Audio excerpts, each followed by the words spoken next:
Trophy 2023 tournament में 22 अक्टूबर के बड़े मैच पर सभी की निगाहें टिकी हुई हैं, लेकिन ऑफलाइन टिकट लेने पहुंचे क्रिकेट प्रेमियों को अब निराशा का सामना करना पड़ रहा है। जानकारी मिली है कि एचपीसीए के बाहर लगने वाले काउंटर अब नहीं खुलेंगे।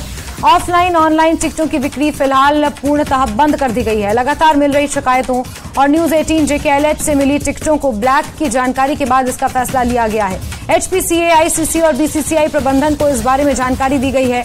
एक कमेटी अब टिकट ब्लैकमेलिंग के मामले की जांच कर रही है। न्यूज 18 ने एक्सक्लूसिवली इस खबर को दिखाया था कि किस तरह धर्मशाला में खेले जाने वाले मैचों की टिकटों को ब्लैक में बेचा जा रहा है। बाकायदा इसको लेकर सोशल मीडिया पर एक पोस्ट जारी की गई है और इसी का खुलासा न्यूज 18 ने किया था, जिसके बाद एचपीसीए, आईसीसी और बीसीसीआई ने इसका संज्ञान लिया है और एक कमेटी का गठन किया है जो ब्लैकमेलिंग के मामले की जांच कर रही है। लेकिन इसी बीच क्रिकेट फैंस को निराश करने वाली एक खबर सामने आई है, जहां ऑफलाइन टिकट्स की बिक्री अब नहीं होगी। इसको बेचने वाले काउंटर्स अब नहीं खोले जाएंगे। 22 अक्टूबर को ये बड़ा मैच खेला जाना है। न्यूजीलैंड वर्सेस इंडिया का ये मैच है और इसी पर सभी की निगाहें अब टिकी हुई हैं।